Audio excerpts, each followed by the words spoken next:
Cordial saludo para todos. En este corto video voy a hablarles un poco del tema que corresponde a esta unidad,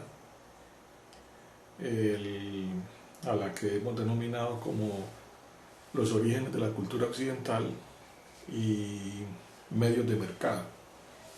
Es muy importante que casi siempre que ustedes consideren que cuando hablamos del origen de la cultura occidental usualmente se está pensando casi siempre en términos de filosofía, no tanto de historia, y se piensa que el origen de la cultura occidental está estrictamente apuntando al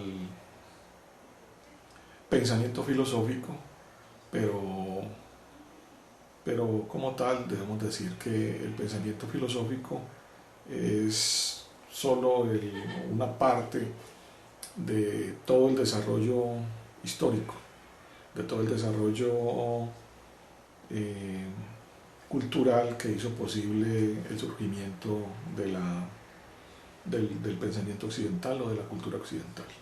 Todos estamos de acuerdo, incluso en los medios académicos, que el pensamiento occidental se origina entre los griegos y no en ningún otro lugar. Y cuando hablamos del pensamiento occidental nos referimos específicamente al pensamiento que caracteriza lo que en la geopolítica contemporánea se llama Occidente, particularmente Europa, América y todos aquellos pueblos, naciones o conglomerados humanos que hayan tenido influencia de los europeos en términos culturales en general. Me refiero a su lengua, a su religión, en este caso el cristianismo, y a todas las formas culturales que caracterizan a los occidentales contemporáneos.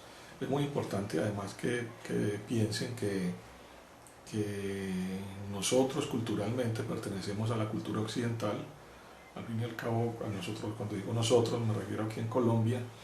Los colombianos hablamos una lengua europea, tenemos un calendario europeo, tenemos formas de pensamiento europeos y tenemos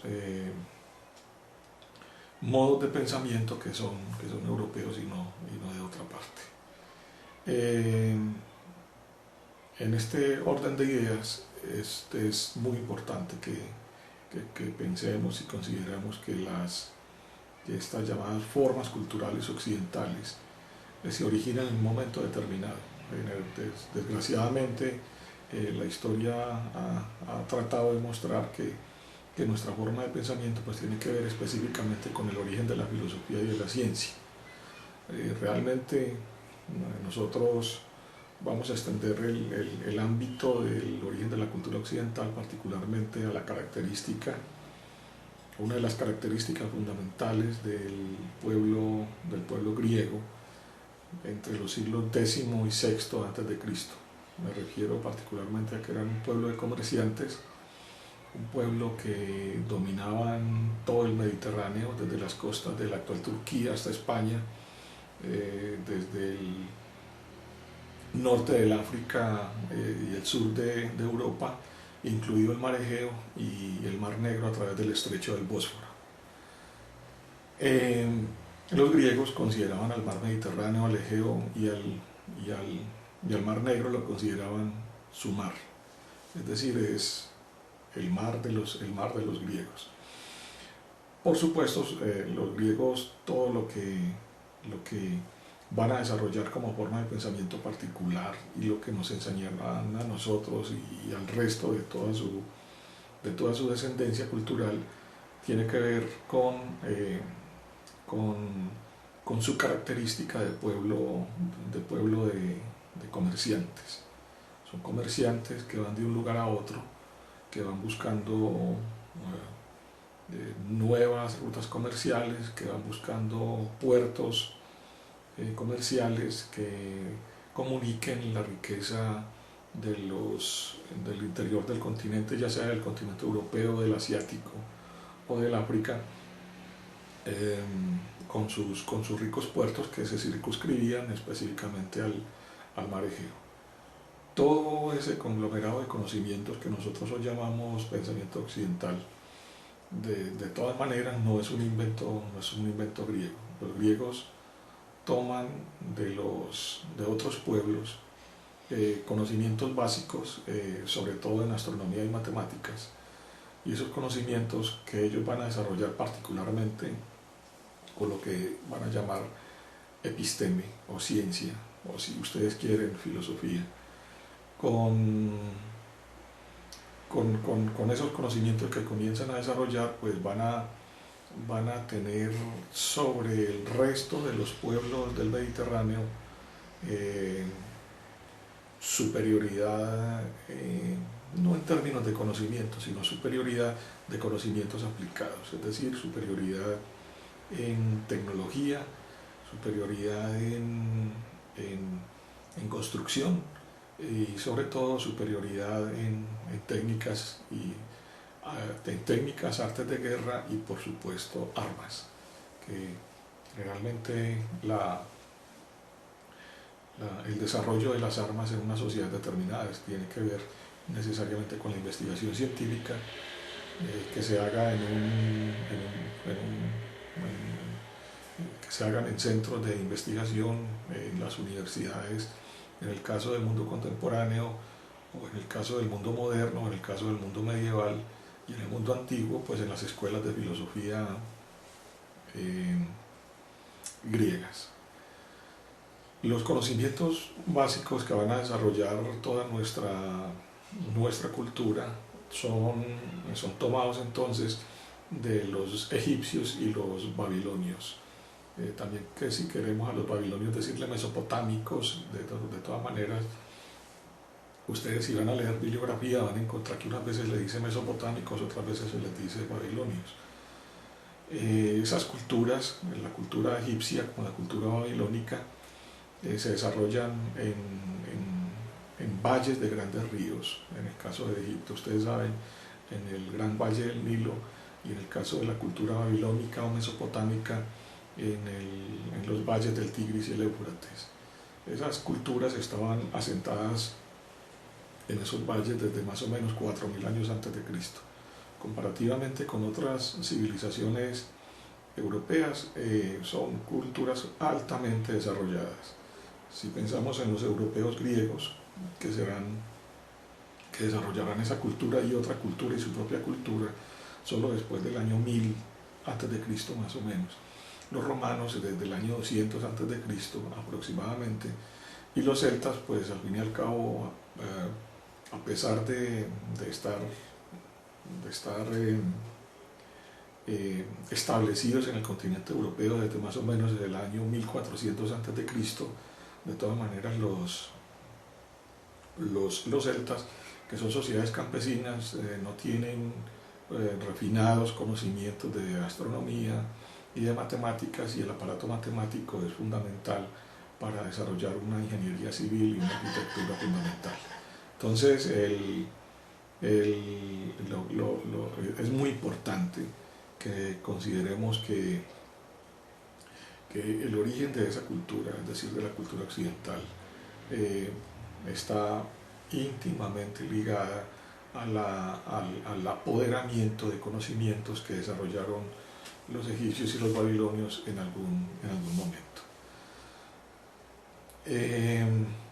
¿Por qué los egipcios y los babilonios desarrollan una gran cultura comparable solo con el desarrollo de la cultura maya en América? Comparable solo con el desarrollo de la cultura inca en el caso de América del Sur.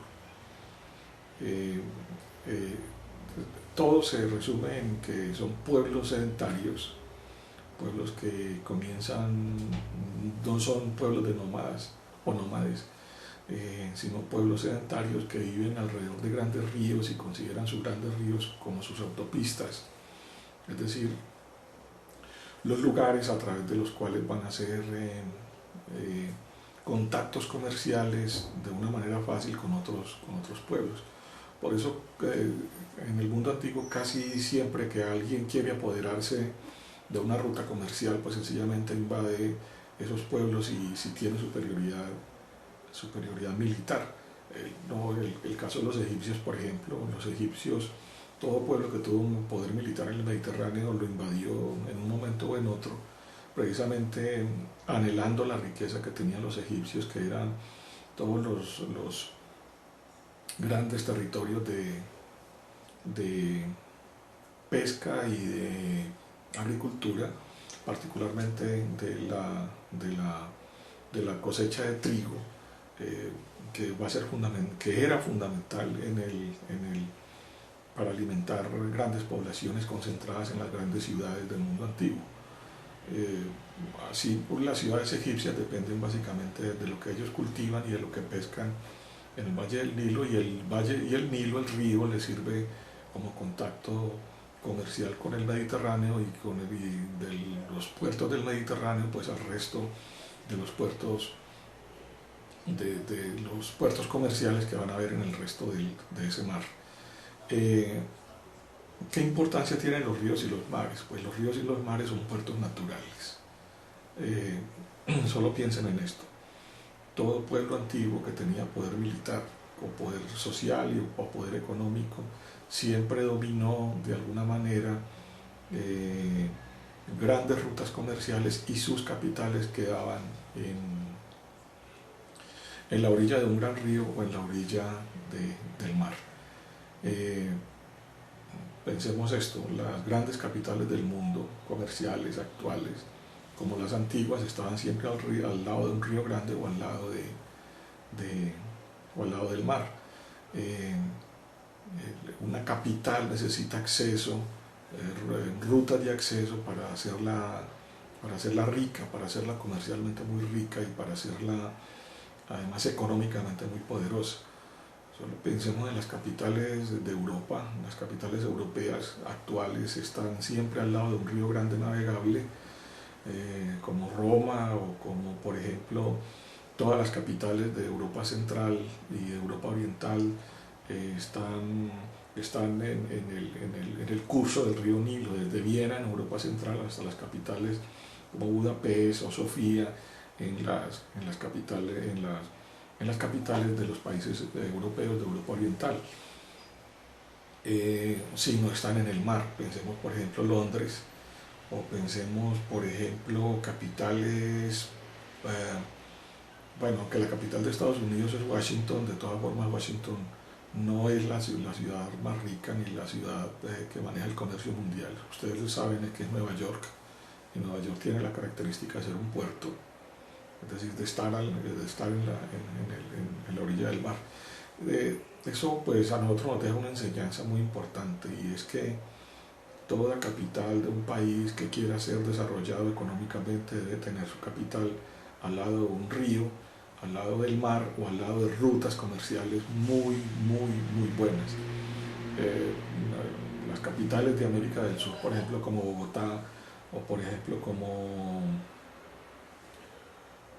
Quito, como La Paz, son capitales hechas en páramos, en lugares prácticamente inaccesibles, a no ser por aire, de una forma muy costosa, o por carreteras, que es muy costoso también. Lo menos costoso sería por ferrocarril, pero digamos en el caso colombiano la capital natural de este país debería ser o Cartagena o Barranquilla, y particularmente Barranquilla, que se encuentra al lado de la desembocadura de un río grande que atraviesa todo el país.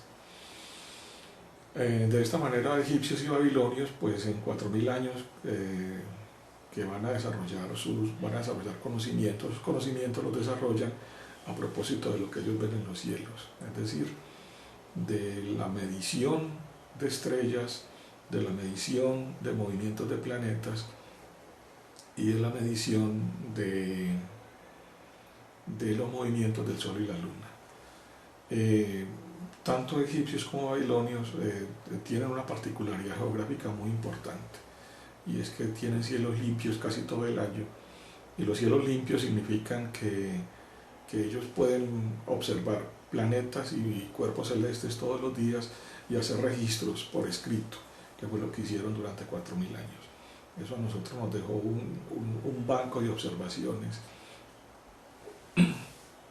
que fue fundamental para, para que se desarrollaran las matemáticas y la astronomía, perdón, la matemática babilónica, precisamente por el conteo y la medición de los cuerpos celestes.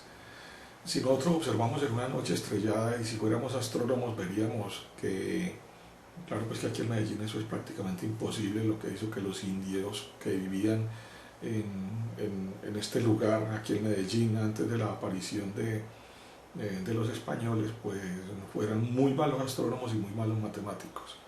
Es decir, la matemática, el desarrollo de la matemática generalmente está ligado a un gran desarrollo de la observación astronómica, y todo por la necesidad que se siente de medir los ciclos solares, los ciclos lunares, los ciclos de los planetas, y en general de identificar las estrellas por donde se mueven los planetas. Es esto. Si fuéramos un pueblo de astrónomos, como decía ahora, si nos fijamos en el cielo, nosotros veríamos dos tipos de estrellas. Veríamos unas estrellas que son fijas, que son las que tienen posiciones fijas unas con respecto a las otras. Por ejemplo, Orión, la constelación de Orión. Si observamos Orión por la noche, veríamos arriba dos estrellas abajo y en la mitad tres estrellitas. Así vemos a Orión hoy, así lo vieron hace 2000 años, así lo vieron hace 10.000 años. Orión no va a cambiar a no ser que aparezca una nueva estrella, una nova, o desaparezca una estrella, es decir, que alguna estrella estalle y desaparezca y le dañe la configuración a Orión. Desde nuestro punto de vista observacional, también como grupos de estrellas vemos como estrellas fijas a las constelaciones del zodíaco.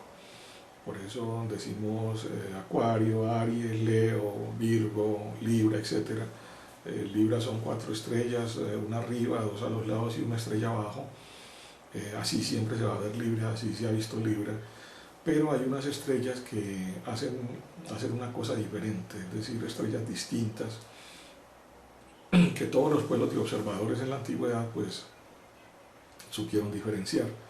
Me refiero a lo que los griegos llamaron planetas y a lo que los pueblos antiguos, todos, egipcios, babilonios, chinos, centroafricanos, americanos, es decir, mayas, aztecas, incas y toda la multiplicidad de sociedades tribales que habían en América, llamaron dioses.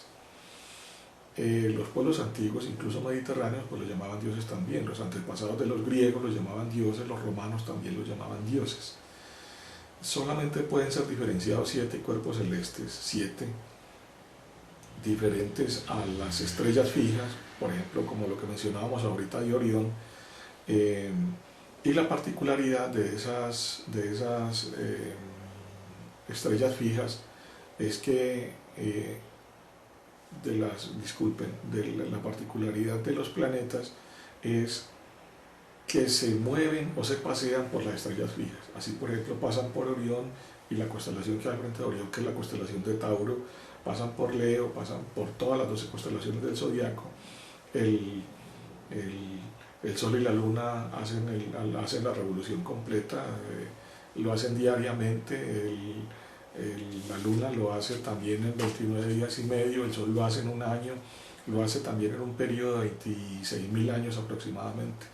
La Unión Astronómica Internacional dice 25.884 años, que es el movimiento de precesión, es decir, que el Sol tiene un movimiento aparente desde la Tierra de moverse hacia atrás por las constelaciones del zodiaco, estando más o menos 2.000 años frente a cada constelación, algo así como 2.157 años aproximadamente.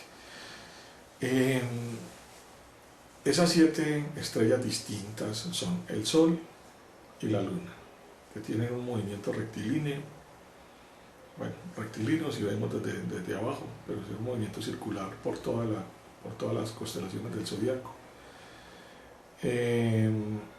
Y 5 más, que son Mercurio, Venus, Marte, Júpiter y Saturno.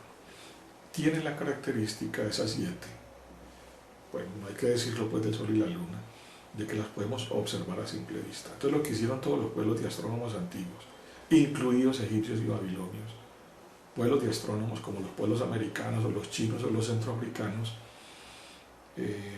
fue medir los ciclos de esos de esos 7 cuerpos celestes. Esos 7 cuerpos celestes siempre fueron considerados dioses. Decir dioses es decir que para los antiguos no eran cuerpos materiales, eran dioses. Lo sabemos, por ejemplo, de una manera muy cercana, por ejemplo, en el sistema religioso egipcio.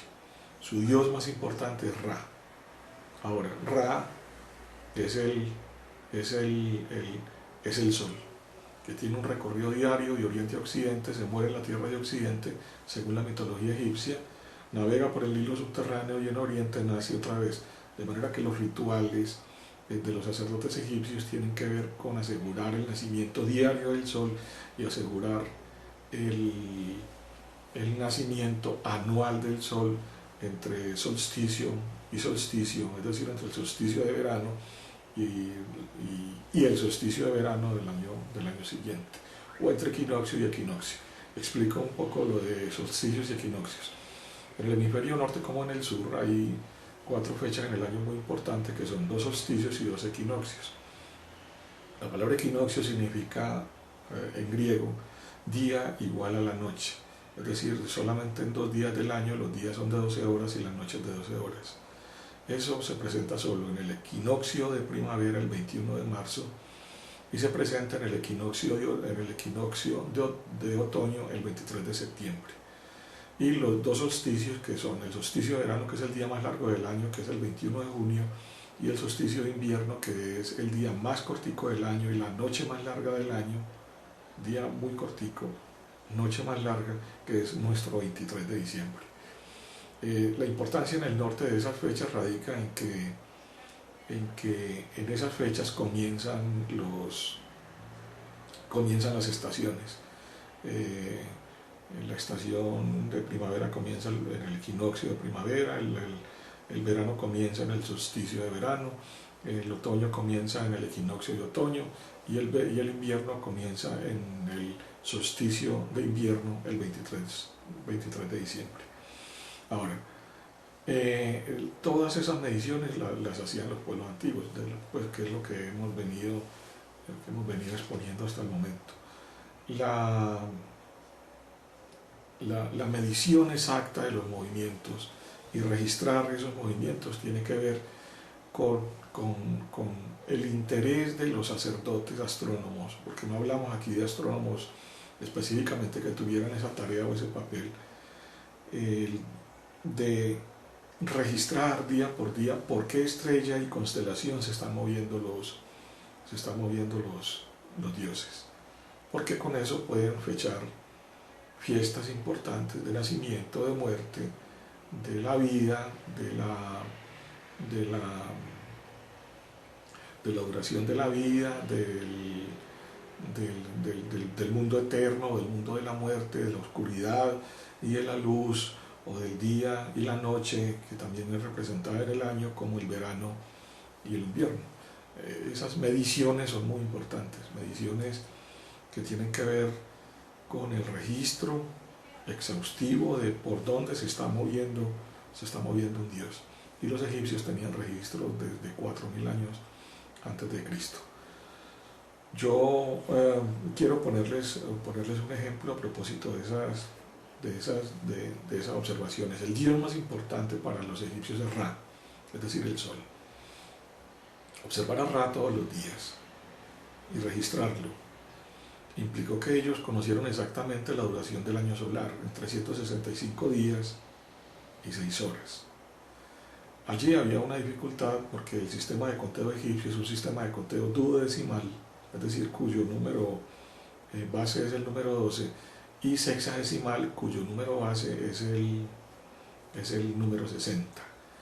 Y un múltiplo del 12 y del 60, que se aproxima más a 365, es 360. De manera que el calendario egipcio era un calendario de 360 días, de 12 meses, de 30 días. Exactamente 12 meses de 30 días, en donde los 12 meses corresponden a una constelación de las 12 constelaciones en las cuales ellos dividen el cielo, y cada constelación en el cielo de las 12 tiene una extensión de 30 grados. Es decir, que la circunferencia de 360 grados, que es un invento egipcio babilonio, está vinculado directamente con su calendario. Ustedes preguntarán, bueno, ¿y los 5 días? ¿Qué hacer con los 5 días? Los 5 días pues sencillamente no estaban en ninguno de los 12 meses. Cuando terminaba el año lo dejaban pasar. Así que eran 12 meses, 12 constelaciones de 30 días, de 30 grados, para 360 días, es decir, 360 grados de la circunferencia. Uno puede preguntarse por qué la circunferencia tiene 360 grados y no puede tener más, 400, 500, 600, 700 grados. La cuestión es que la circunferencia de 360 grados es un invento egipcio, babilonio, y tenía que ver directamente con lo que veían en el cielo, es decir, con la medición del período solar. Por eso no es más ni menos. Pero ustedes saben todo lo que nosotros hemos hecho en geometría con los 360 grados de la circunferencia. Es decir, hemos hecho ángulos de 90 grados, de 45, y los medimos, y ya tenemos el transportadorcito para medirlos, y todo lo que se hace en construcción con ángulos de 90 grados, con ángulos de tantos grados, y todo lo que ha hecho la tecnología, la ingeniería civil, la ingeniería militar con ángulos, tiene que ver con ese remoto descubrimiento, no, con esa remota especulación religiosa que hacían los egipcios y los babilonios a propósito de su dios más importante, que es el sol. Las 6 horitas, pues las 6 horitas los egipcios las guardaban durante 1460 años. Si ustedes multiplican 1460 por 6, las 6 horas, eso da al final de los 1460 años 8760 horas. Así que ellos guardaban 8760 horas durante 1460 años. Nosotros lo que hacemos es que las guardamos las 6 horitas durante 4 años, y en el cuarto año aumentamos un día al calendario, que es el 29 de febrero, como ustedes lo saben. Pero en el caso de los egipcios, su calendario va de 1 a 1460. Cuentan de 1 a 1460. Año 1, año 2, año 3, año 4, bueno, va llegando un año 1459, 1460 y paran de contar. Si al final de 1460 años han guardado 8760 horas, y ustedes van a convertir esas 8760 horas en días, deben dividirlo por 24 horas. Esa división da exactamente 365 días. Es decir, 8760 dividido 24 para convertir esas horas en días. Da 365 días, de manera que los egipcios cuentan de 1 a 1460, y cuando termina el año 1460 dejan pasar el año que acaban de armar con las horas que sobran todos los años, y al año siguiente comienzan desde 1, 2, 3, y así sucesivamente hasta el próximo 1460 años. Eso implica una gran tradición de sacerdotes astrónomos que comienzan a registrar año tras año 6 horas, y se murió el sacerdote astrónomo y su sucesor, y así de ahí hasta que termine pues la tradición, que terminó más o menos con la aparición del Imperio Romano, pero eso ya es otra cosa. Los 1460 años es la forma en que los egipcios cuentan sus eras. Es una era, o sea, un periodo de tiempo determinado, que termina, que tiene un periodo de transición y que vuelve a comenzar.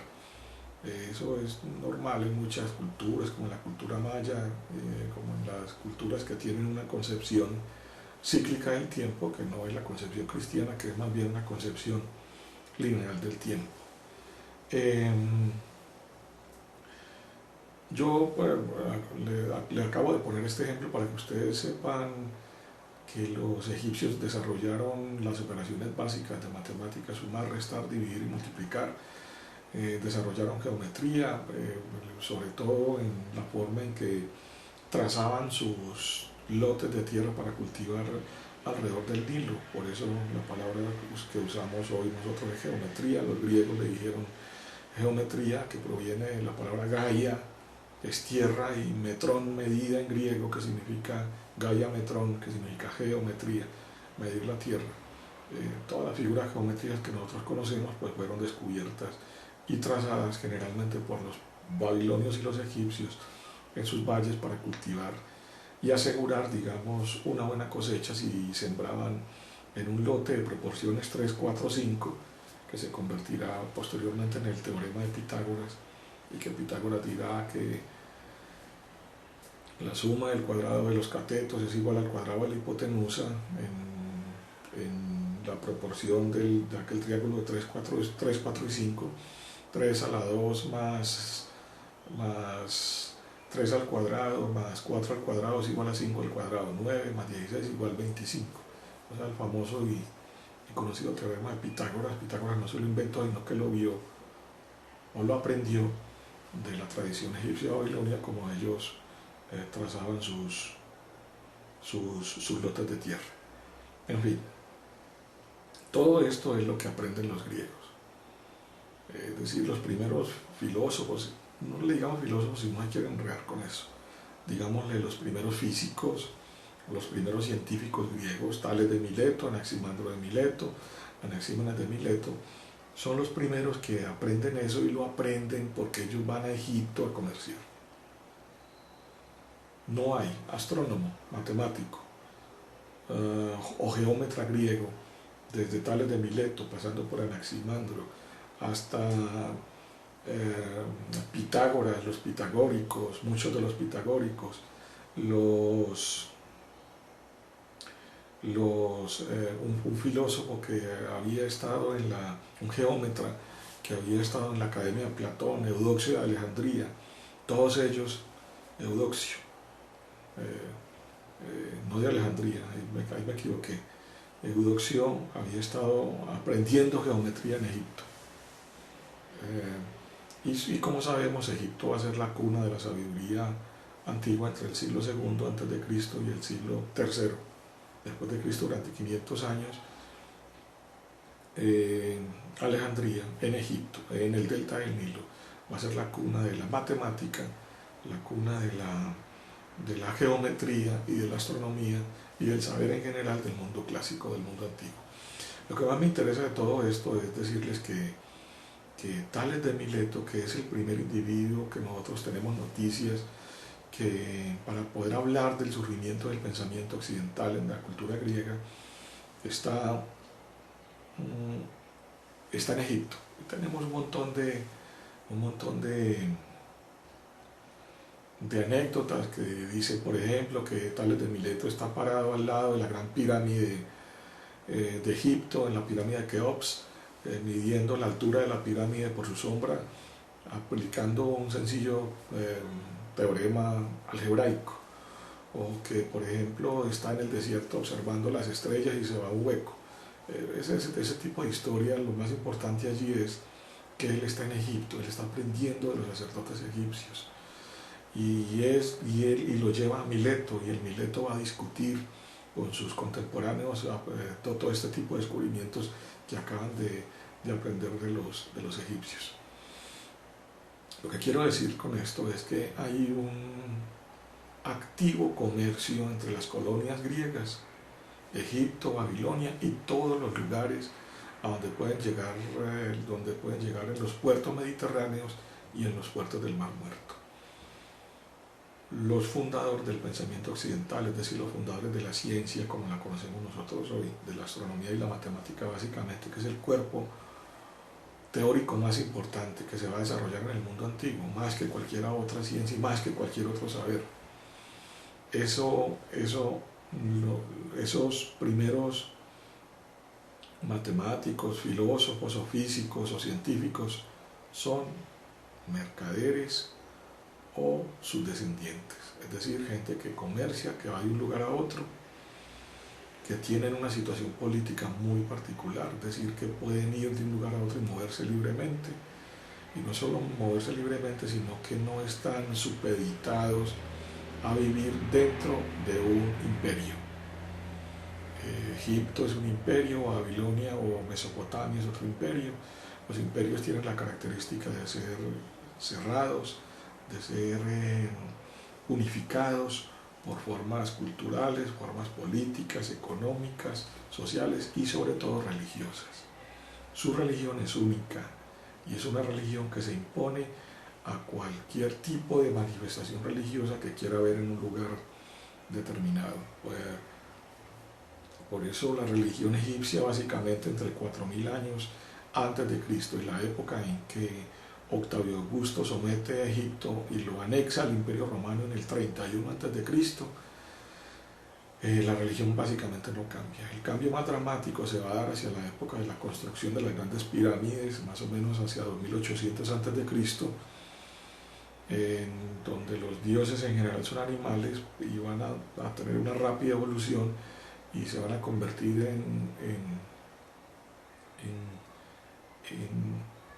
humanos con características de animales. Así, por ejemplo, Osiris Ra, o sea, el sol, era originalmente un toro para la época del Imperio Romano de Octavio, o sea, para la época más o menos de Jesucristo, es un humano con dos enormes cuernos y en la mitad un sol, que es lo que quiere decir que es además Ra. O sea, conserva los cuernos del toro antiguo. Como Isis es originalmente una vaca, termina siendo una mujer muy hermosa con dos pequeños cuernos que la caracterizarán durante la época del primer cristianismo, o sea, hacia la época del siglo I y el siglo II después de Cristo. La característica entonces de los imperios es que tienen formas cerradas, ya lo dije, culturales, religiosas, etc. Los griegos no tenían un imperio, y me refiero específicamente a los griegos del siglos X, IX, VIII, VII y VI, que es el siglo de Tales de Mileto. Desafortunadamente a uno cuando le enseñan a Tales de Mileto se lo enseñan para aprenderse de memoria que él había dicho que la esencia de la cual se derivan todos los elementos del mundo es el agua, y eso se lo hacen aprender a uno para poder responder bien a las pruebas de religios, pero realmente eso no es lo más importante. Lo más importante es que Tales de Mileto se está apropiando de una serie de conocimientos que darán origen al pensamiento occidental, esto es, al pensamiento científico occidental y a la racionalización del mundo y del universo, que eso no se había presentado en ninguna parte del mundo. Es decir, todas las explicaciones antiguas que nosotros vemos a propósito de los movimientos celestes, eso siempre está vinculado con religión, siempre con religión. En el caso de los mayas, los centroafricanos, los incas, lo que ustedes quieran. Los mayas, por ejemplo, le dedicaron mucho tiempo a Venus, al planeta Venus, y tenían calendarios venusinos y trazaban sus pirámides orientándolo orientados por los movimientos específicos de Venus. Pero Venus no es un planeta, no es un cuerpo material para los mayas, es Kukulcán, es decir, su dios más importante. Así que ellos están mirando a su dios, a Kukulcán, ellos no están mirando planetas, no están mirando cuerpos materiales, sino dioses. Y eso lo hace todo el mundo, desde China, pasando por África, Asia, hasta América. Y los únicos que se van a salir de ahí, de esas explicaciones de tipo religioso, de los movimientos y de todos los cuerpos celestes, todo lo que ven en el cielo, van a ser los griegos. Y eso se debe particularmente a que hay unas circunstancias históricas muy precisas que voy a mencionar de una vez. Primero, no son un pueblo imperial. No hay una Grecia, a pesar de que a uno le dicen de Grecia, que el mundo occidental surgió en Grecia y que Grecia por todas partes. Hay Grecias por todas partes. Es decir, pequeñas ciudades-estado, independientes unas de otras, que tienen su propia cultura, su propia lengua o dialecto, si ustedes lo quieren, su propia religión, sus propias formas, sus propias costumbres. Cambiar de un pueblo griego a otro es cambiar de religión. Cambiar de un pueblo a otro dentro de Egipto es mantener la misma religión. Ra seguirá siendo el mismo en el norte del Nilo que adentro, que en el sur del Nilo, o en el centro del Nilo, en Luxor, o en alguna de las ciudades del interior del continente. Pero si usted va a Atenas, la diosa de Atenas es Atenea. Si va a Delfos, el dios es Apolo, y si va otra vez allá, encontrarán dioses distintos. Sin embargo, nosotros hemos oído hablar de una religión nacional griega. Claro que sí, hay una religión nacional griega, pero esa religión es muy tardía con respecto al periodo de tiempo que estamos hablando. La religión nacional la vamos a tener en Grecia hacia el siglo III antes de Cristo, es decir, 300 o 400 años después de Tales de Mileto y el periodo al que nos estamos refiriendo específicamente, cuando Alejandro Magno se apropia de todos los territorios griegos, invade Medio Oriente e invade todos los territorios desde Medio Oriente hasta la India, imponiendo una forma de cultura que es la forma de cultura de su pueblo, con una religión nacional que es la religión olímpica. Pero la religión olímpica pertenece a un periodo muy tardío. Por eso leer mitología griega es tan difícil. Ustedes cogen un libro y lo leen y van a leer otro libro y encuentran que un dios aquí es diferente a este dios, o que los dos dioses hacen la misma cosa, o que un dios hace cosas diferentes dependiendo del libro que se lea, que tiene un origen en este libro y otro origen en aquel libro. Como en el programa ¿Quién quiere ser millonario?, por ejemplo, que puede preguntar cuál es el origen de la diosa Afrodita. Entonces, la respuesta para esa pregunta depende del libro que consulte el individuo que hizo el cuestionario, porque Afrodita puede tener más de 17 orígenes, y eso solamente lo puede aclarar un estudioso de la mitología clásica o un estudioso de la mitología griega. No hay una religión griega, hay multiplicidad de religiones griegas.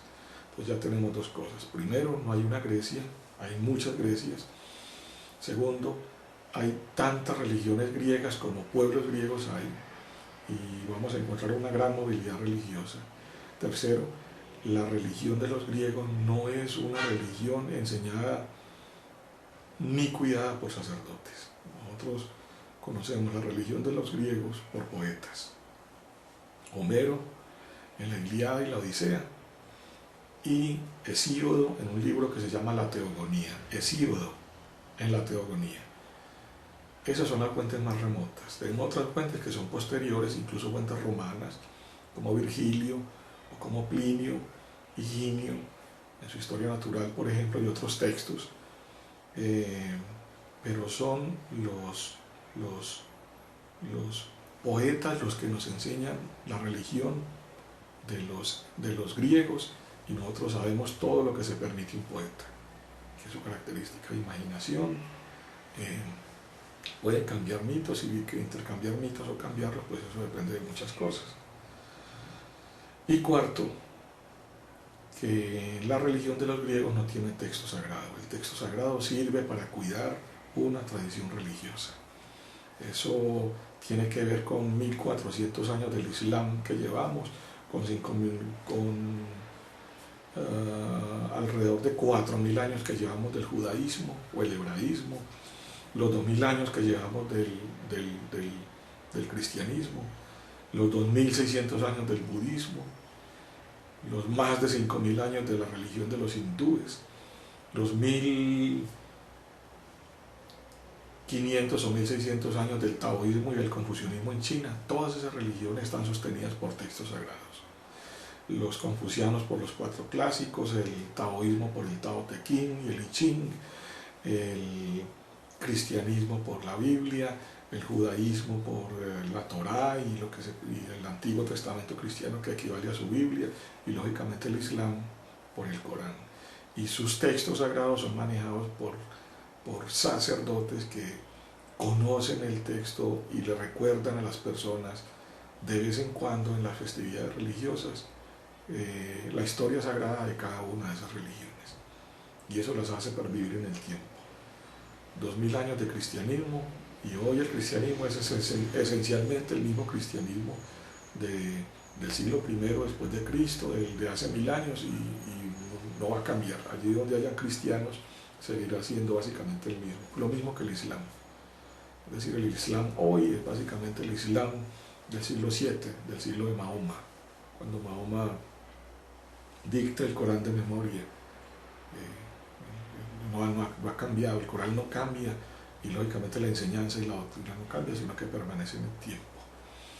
Los griegos entonces no tienen textos sagrados, lo que hace que su religión sea una religión con mucha movilidad y sin el celo de los sacerdotes, sin el dogmatismo sacerdotal, sin el dogmatismo de los libros sagrados, lo que hace posible que los griegos comunes y corrientes discutan, hablen y confronten sus religiones.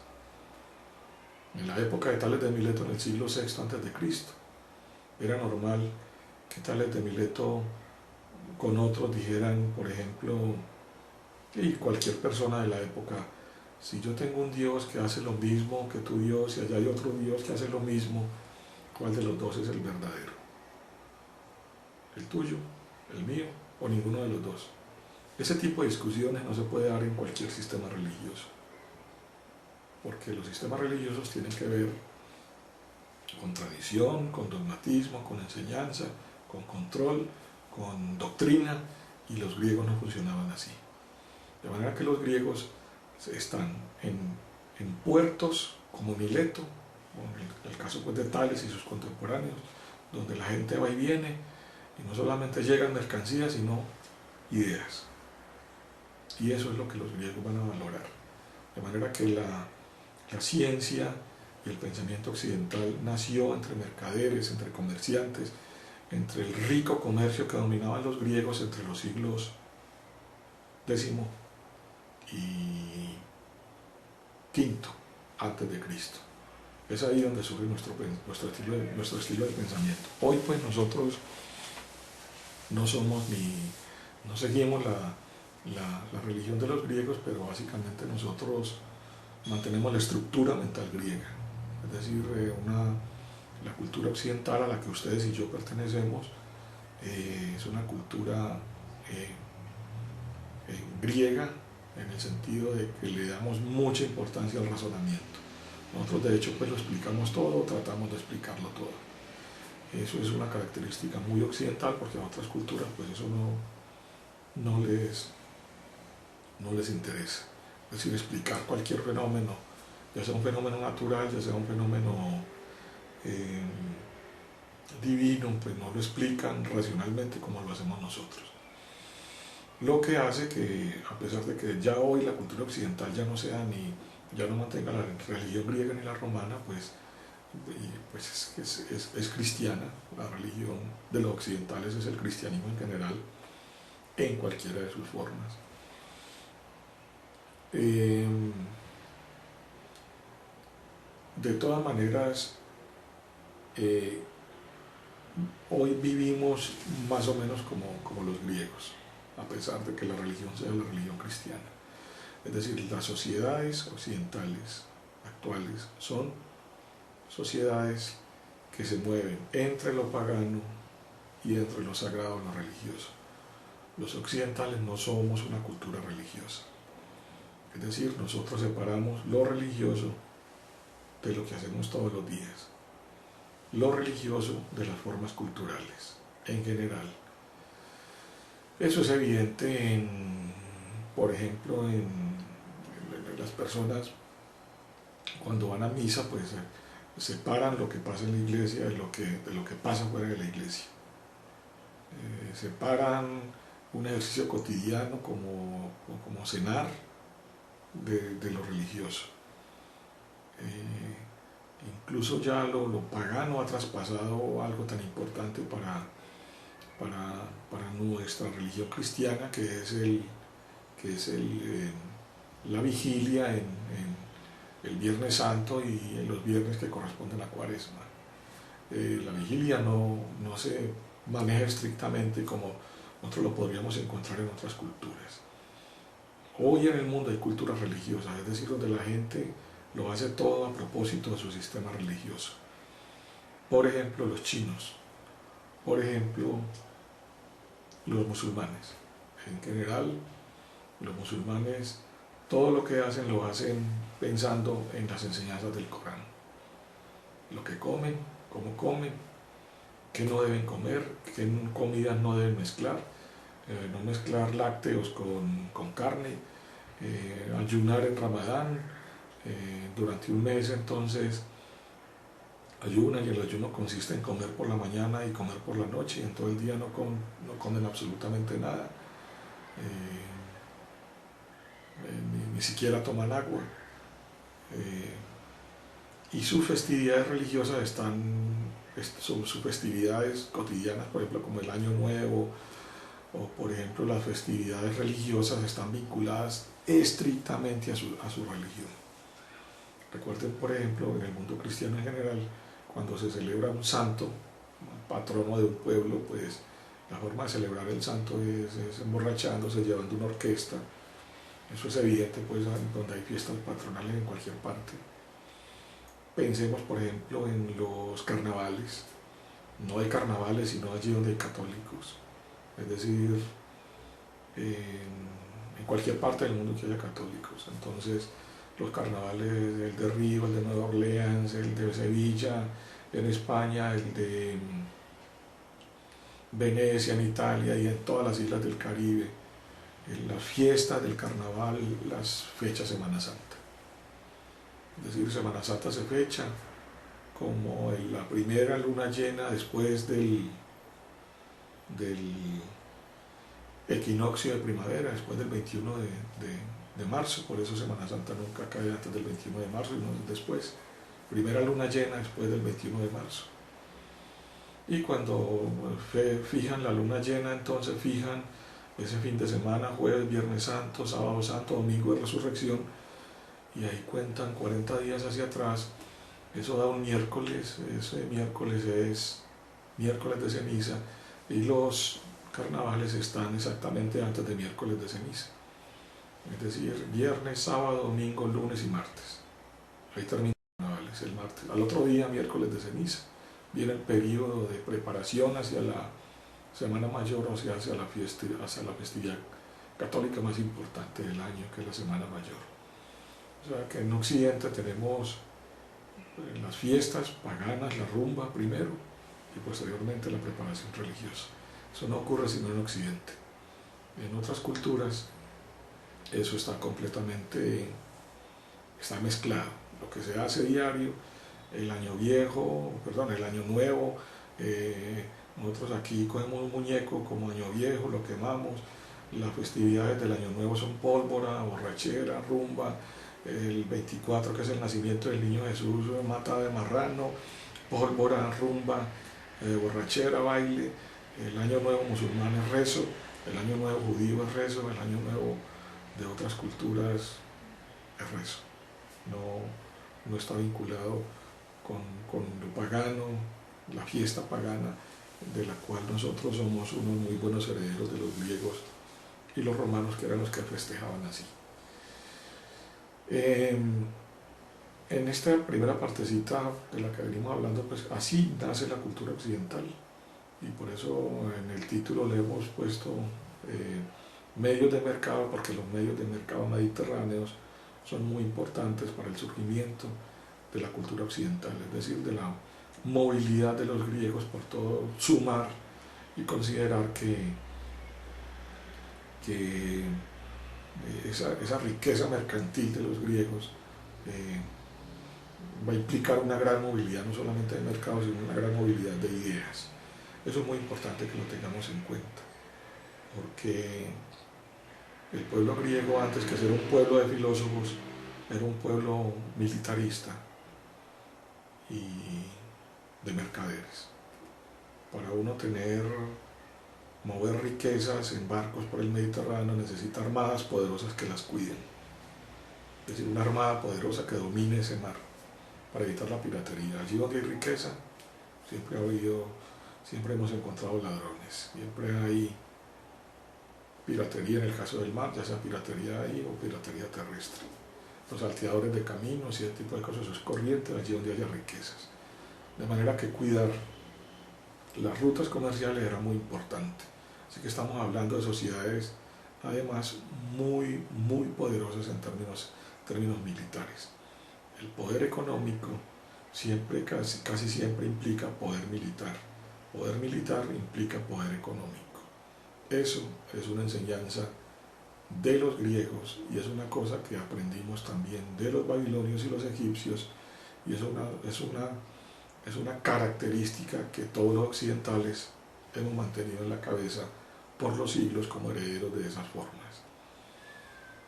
Gran poder militar, gran poder económico. No podemos pensar que los griegos eran una sociedad de filósofos, una sociedad de científicos, unos señores muy inteligentes que miraban estrellas y se mantenían reflexionando sobre las estrellas y haciendo operaciones matemáticas y haciendo dibujos algebraicos y dibujos geométricos y todo tipo de cosas. No, es una sociedad militarista, es una sociedad que conquista pueblos, que funda colonias y las riega por todo el Mediterráneo. Pero él no va a fundar una colonia, va a haber una colonia completamente aislada. Una colonia es una extensión de un poder central, en el caso de los griegos, de una pequeña ciudad-estado que domina el comercio entre su capital y esa colonia. Y hay un movimiento comercial importante, pero detrás de ese movimiento comercial está la expansión militar y la idea de la expansión económica.